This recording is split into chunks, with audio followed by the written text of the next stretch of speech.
Hey guys, and welcome back to the final piece of Getting to Blinky 4.0.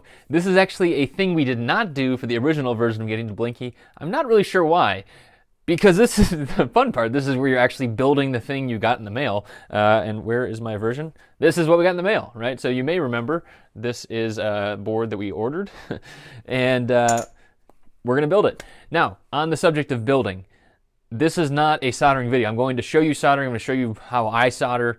I personally am not very good at soldering. I've struggled through my whole life. There is a ton of great videos out there.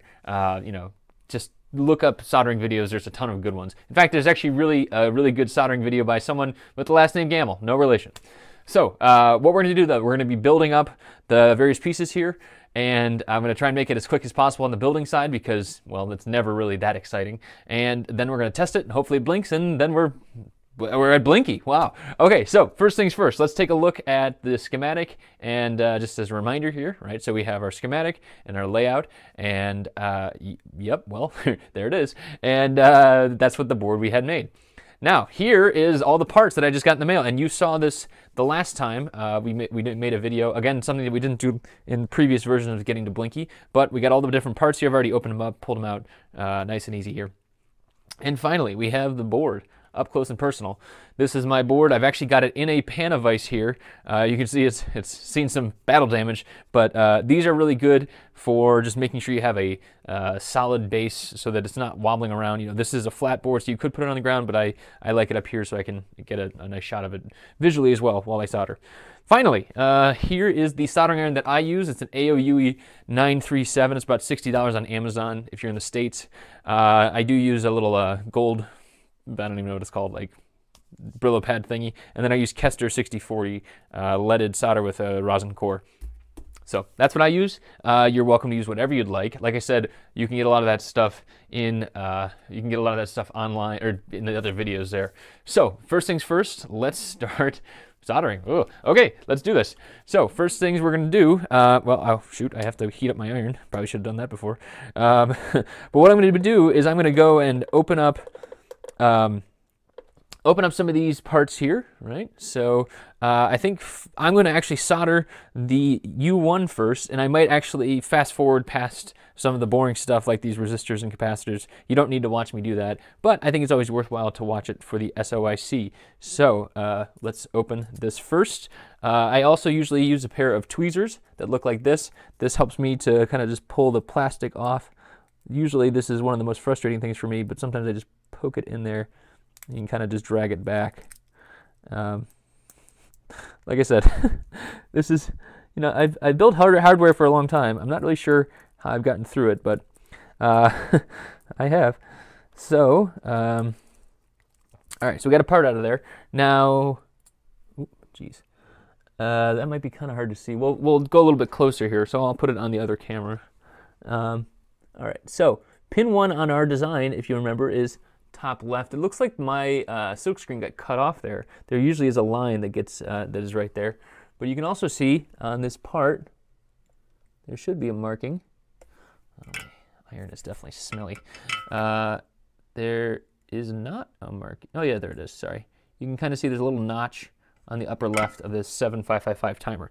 So I'm going to just leave it in this orientation. Double check it. Yeah, there's a little notch there.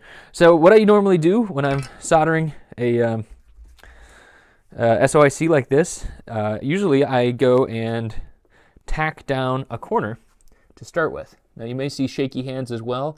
There's nothing wrong with me, just an overabundance of coffee in my life. Some would argue that's actually a beneficial thing. All right, so we got that there. I'm going to go and tack this thing down. Oh, sorry, that will happen too.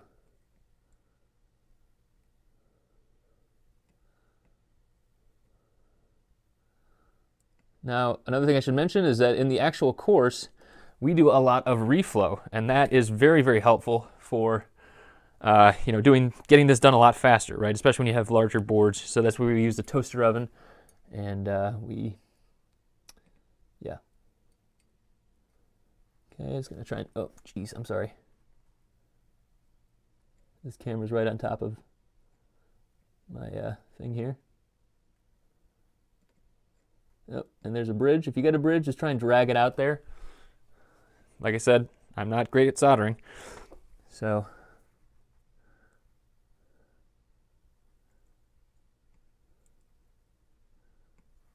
I actually am I have another piece here, another thing I can use, which is called flux. And so let me hold this up to the camera real quick. So this is a flux pen. This is a rosin flux pen.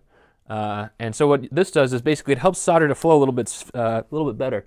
And so if I put some of this on here now it's going to dirty up my board and I will have to clean it at the end, but that's okay. This is actually what's inside of when I say rosin core, that usually means that's what's inside of the actual solder. There's like a bit of rosin in there.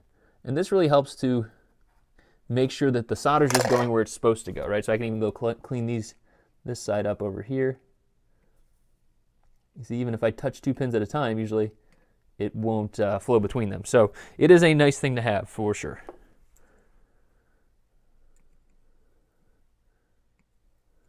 Yep. And I got that in there, of course. All right, so one more thing that you might want to have in your arsenal.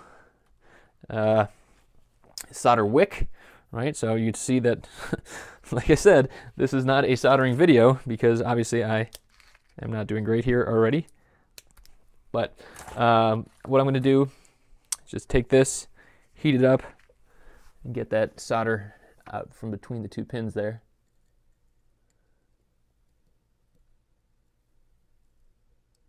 You see it's starting to flow there, and there we go. Nice clean thing there. It's kind of hard to see at this angle. Kind of move it around a little bit. So that looks fine now. So the next thing I'm going to do is actually, I'm going to just do the diode, and then I'll do the rest. I'll pause it and do the rest. Lost my solder. Had a little strip of solder here. So what I'm going to do is just tack a little bit of solder onto one of these pads here. I'm going to go back to here. I'm going to open up my diodes. Now this is actually the hard part because you're just not really sure. And they almost always mark the cathode. And if you don't know the terminology, cathode is the line side. So that's what I think of. If I go back to the schematic here, this bottom side is the cathode, right? So if you actually go look at a part that has a marking on it, they almost always mark the cathode. So we're going to take a shot and see what we can do. Now, like I said, I'm going to put this on the board here. So here's our up close and personal. I'm going to flip this over. It's kind of hard to see. Okay, so you can see there's a line and then a little line out to the right. That means that this one is the cathode, right? So I'm going to try and keep it steady here, but okay. Yep, and I lost it. Now another thing is that when you are playing with small parts here, you have to just be careful. You know, it's easy to basically launch these things. That should be right now. Okay.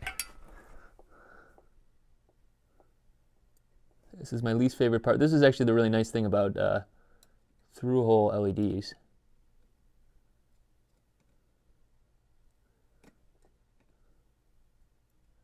Ah, see? There went. Crap. Yeah, that one's gone.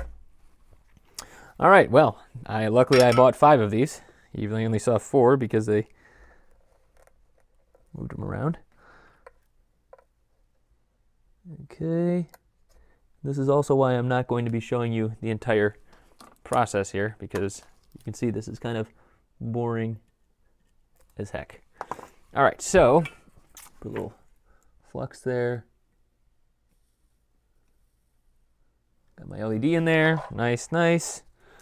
Got this one. Cool. All right, that side looks okay now. All right, so I'm gonna do a little movie magic. I'm gonna hop forward in time and just put these other ones, and then I'll show you the back side. So like I said, usually I solder one side, or I put down solder on one side, and then I put down the part while I'm heating it up, and then I'll solder the other side. So I'm gonna go do that on these other parts. All right, I'm gonna jump back in here because I've just realized something. So C1, I got the R1, R2, the 1K, and the 470K. I have to touch up the top side there on the other 1K.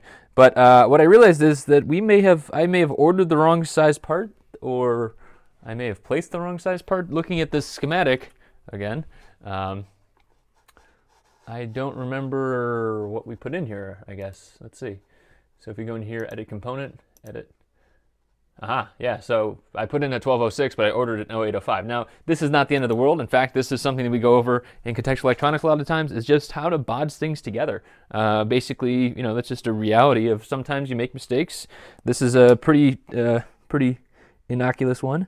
So what I'm gonna do is just tack this in here, and I'm gonna just solve this with extra solder, basically. So I'm just gonna solder the crap out of it, and then we'll be good to go. Right, so you see it just barely touches the pad there. So I'm going to add a bunch of extra solder, and we should be fine. See, there we go. Doesn't look great, but well, you can see the rest of my board doesn't look that great either. All right, cool. Now what I'll also do is that eventually I'll take a bit of isopropyl alcohol and some Q-tips, and I'll just get all this flux junk off of here. You can kind of see how there's like that liquidy looking stuff. That's just flux. There's rosin rather. So what I'm going to do is unscrew this, flip it over.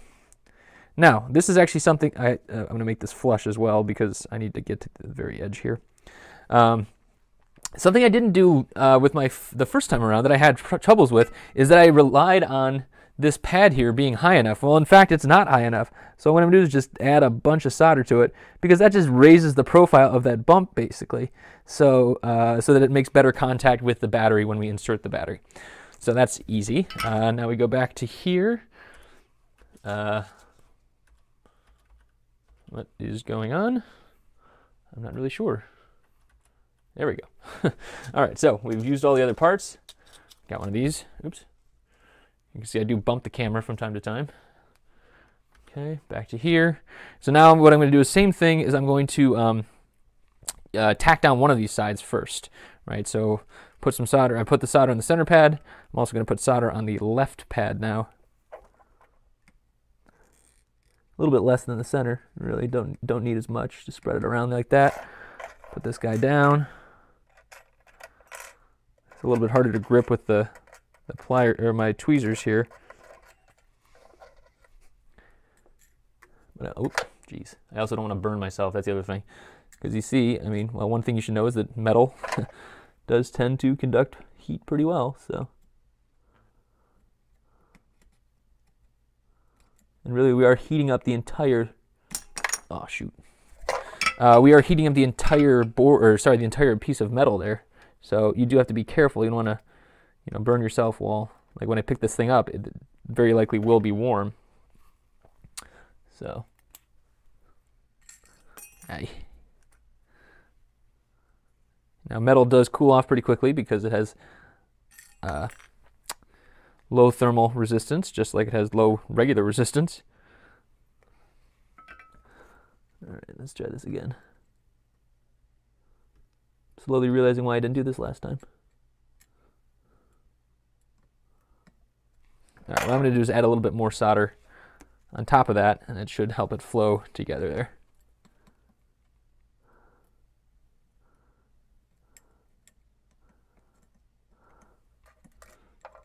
Here we go. You see I have to hold it together for a little bit because, like I said, I'm heating up the whole thing in order to get a good solder bond. There we go. And I'll just place this one over top of that. Hold it, wait for it to, you can see it starts to cool off. And it should be good now. That should be solid. Okay. Now I can just add solder to the other side. There we go. That flows a lot easier. Now flux also helps with thermal transfer, so if you add a little bit of flux, it could help there. But I think the flux inside of the rosin rather inside of the solder probably is okay. Man, I am really nervous about this working. Okay, so let's go back to this camera. Let's take a closer look at this thing.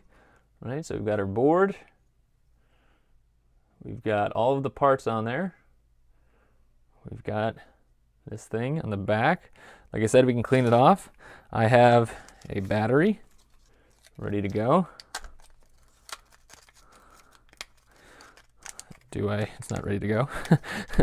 Hard to get out of here, apparently.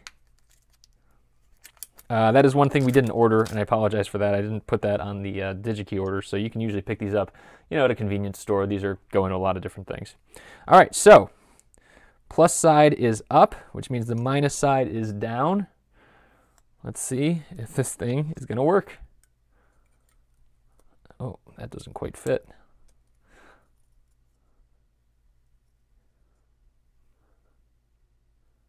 Oh, what is going on here?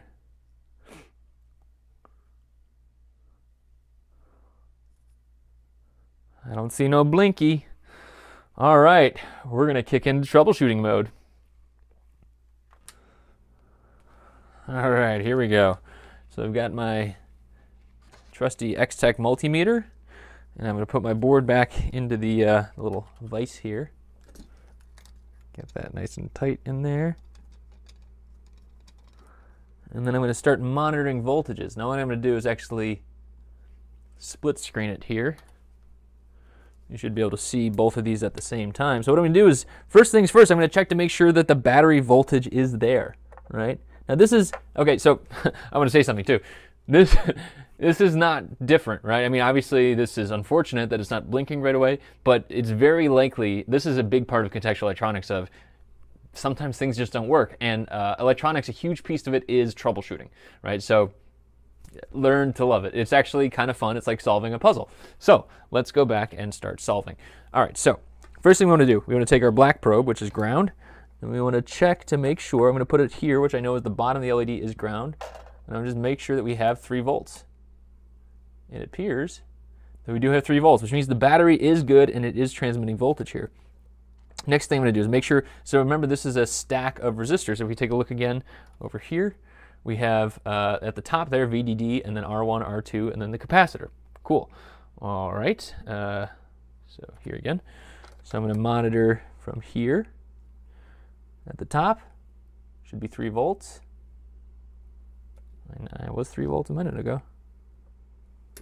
Sometimes you really gotta get the probe on there. Maybe this is the problem.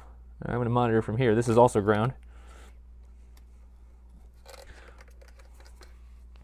There we go. That's 3 volts there. We should have some much smaller version of the voltage here. So that's about 60 millivolts. And then we have the capacitor here. Now this should be moving over time, right? It should be charging up and then discharging. And it doesn't appear to be discharging. And I think I saw why as I was moving the board over. And I'll see if you can see it here too. I'm going to play around a little bit with the focus here, if I can find my mouse. All right, so can we get this thing focused in? This is another big piece of making it easier for you to see is important. Can we make that a little brighter? A little bit brighter. Come on. There we go. All right, a little bit brighter there for you. We'll turn up the gain. There we go.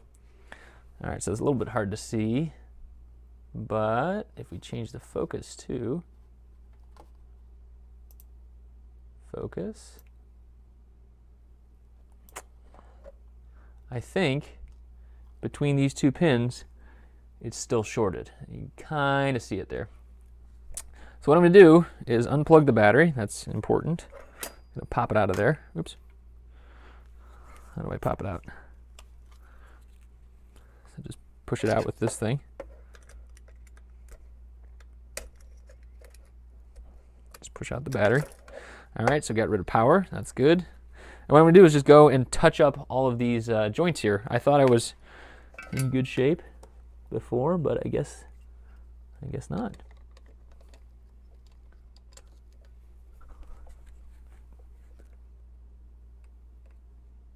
Yep, I think that was it. So I think I was shorting out pins 6 and 7. So I'm going to just go touch up all these joints here.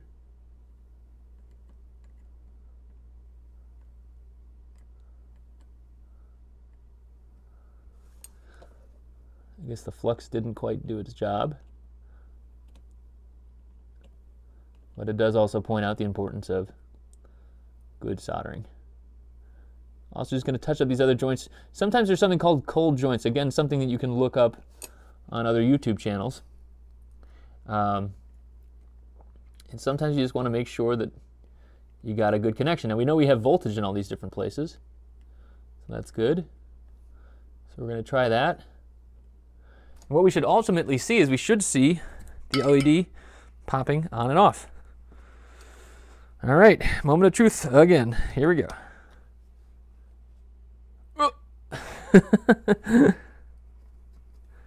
All right, so still no signal there. I did also check to make sure that we have the part in the right orientation here, but now I'm questioning that again. So let's just monitor. Let's see if we can get any kind of voltage up there.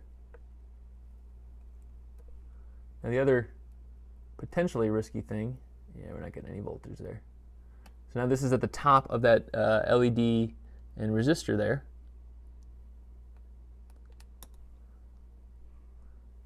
Nothing there.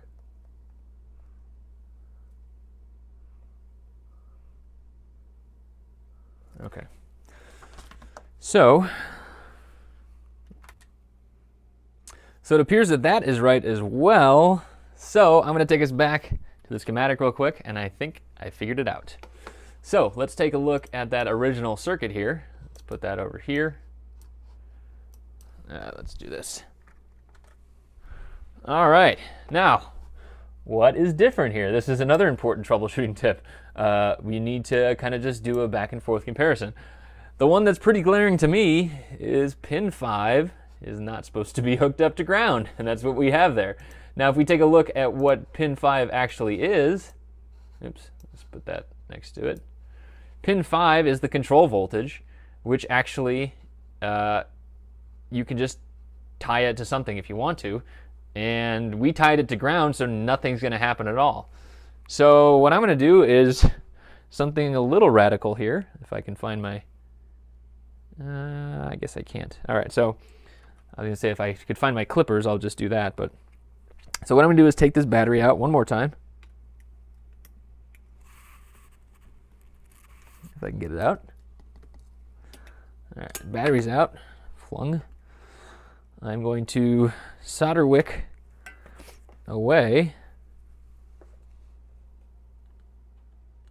Now, if what I was going to do is I could just find a set of clippers and just clip it. If you have a set of clippers, you could just try that if you wanted to, but that would also obviously destroy the part. And now I've lost my solder wick. Luckily, I have multiple versions. Yep. All right, I'm going to just wick this stuff away. And then I'm going to do another important technique to learn, which is called lifting a pin. Now hopefully I got enough of the solder off of there. Oops, sorry.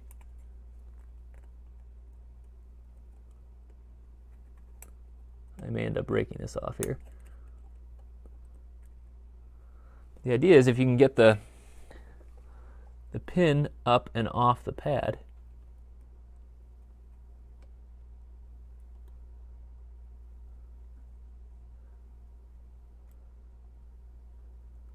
there we go. Not sure if you quite saw that. It's kind of hard to see, but oh yeah, a little out of focus there. Sorry. Let's see if I can get that in focus.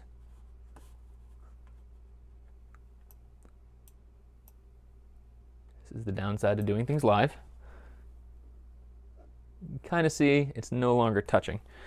All right, so one last time, we're going to try inserting the battery, see what happens.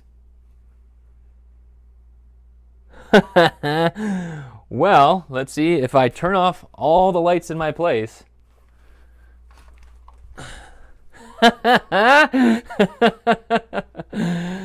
Oh man. Well, that is, no, that's actually, it does not beep. That's my multimeter going off there.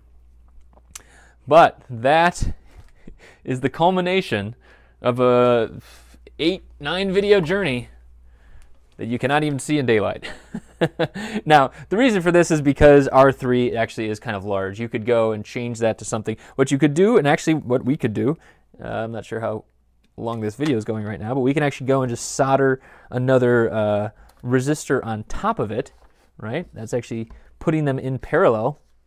So if we do that real quick, we should at least have the resistance from 1K to 500K.